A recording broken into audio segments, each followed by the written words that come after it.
Thank you so much for taking the time to be with us and commenting about some pertinent issues. You made your money in the fertilizer trade mainly, but now you're very active in New York real estate. You recently bought the 14 Wall Street building for about $300 million. Could you comment a bit on the market, of course, the New York real estate market? Honestly, after I sold my assets over to Europe on my fertilizer production, well, I'm still active on fertilizer, but much less. I'm just doing consulting on the fertilizer business. In real estate, I was approximately last 15 years, but not so active. My biggest purchase was the 14 Wall Street, and everybody was asking why did I bought and why I paid full in cash. First of all, my character is I'm not doing everything like everybody is doing. I try to do some differently. And it's good or bad is not for me to judge. It's will be judged by results and by the judge maybe by my family or my friends. Let me give you an example. Why should I take mortgage for 3.5%, 4% approximately when I have cash money? This is the first reason, and I'm receiving 0.25 or 0.5%.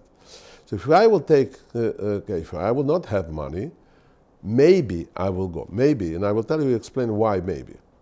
I always was thinking about protection of my family, because I know several business people who was very, very successful and was going ahead, and then they collapsed and they was nowhere. And who suffered first? Family. Like Ike Batista, for example. Yes, correct.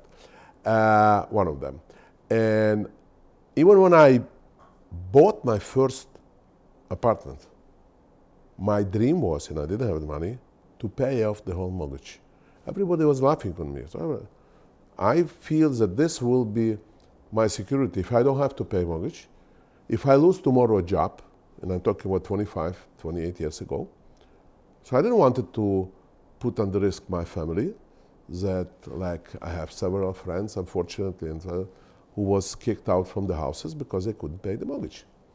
So this is the other reason why I do that. But the main reason is it's a business decision.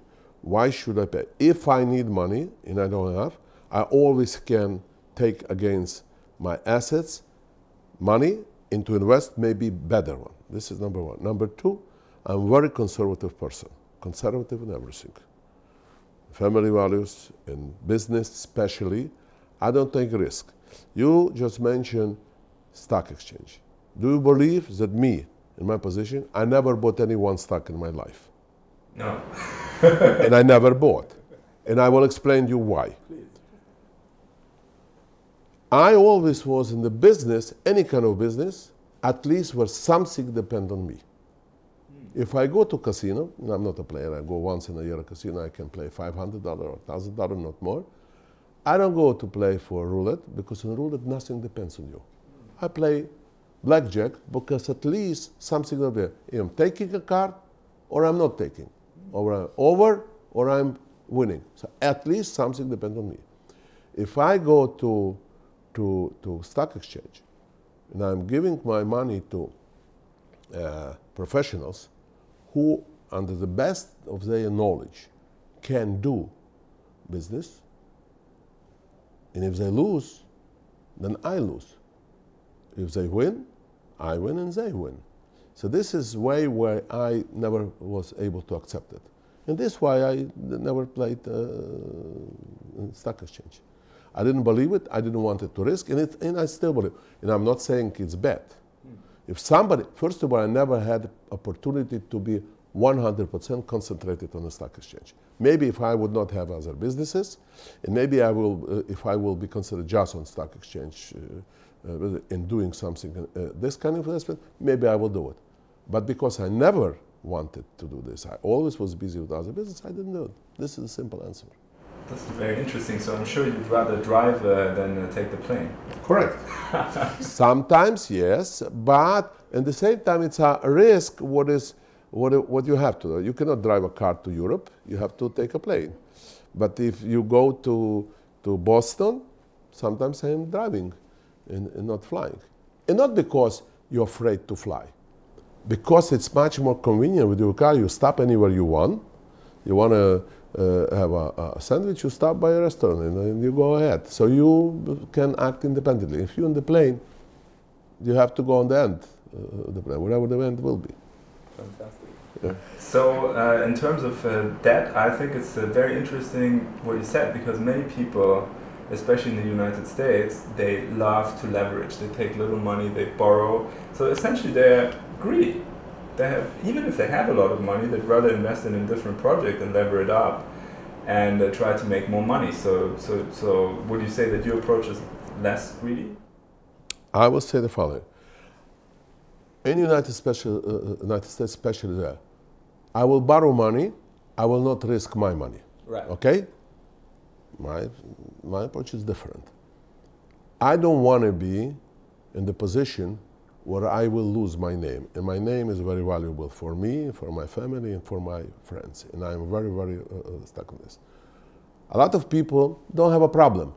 If he failed in the business, and even he become a bankrupt, okay, and he was a millionaire, he become a bankrupt, he starts somewhere again to do this. I don't do this. I always, all my life, covered myself until my well, I didn't want my legs out or my head out. I always covered until I felt myself comfortable. And this was my philosophy, very simple. If you say that, but the whole world is on the credit. Yes, everybody, I'm sure. You have credit cards. I never pay to credit cards by installments. Not because I have money. Even when I didn't have money, I always paid by credit card just this amount, what I know I will be able to pay it immediately as soon the statement will come. This way I don't pay that. I'm correcting again. When I didn't have money, I always covered and paid by credit just this amount. What I knew is that I can. I hate to owe money. And if I owe somebody money, I run to pay. When I made my first money and I had a mortgage in my first apartment house, my house, it was $100,000. What I paid, and somebody told me, yeah, but you pay, you know how it's working here, you pay first the interest and then you pay the principal. That doesn't matter. It will cost me $110,000 or $115,000, but I know I don't have mortgage. And I don't have a problem. And if I will need money, I will borrow against my house, what was in those times $250,000, $300,000, the whole my house. So the same concept, I'm still going over. And of course, by not really the owner of the property. Absolutely. I always wanted to be owner. You see, take for example 14 Wall Street. I don't have overhead. Or I'm making $1 million or $10 million. I don't have over my head anything hanging to clap me on that. I'm working to rent better, to have a full house, and I make more. And if I make more, then this money I can invest. Let's put a different scenario. I do have a mortgage, and I must have income, $10 million, in order to pay my mortgage. What if I don't have $10 million?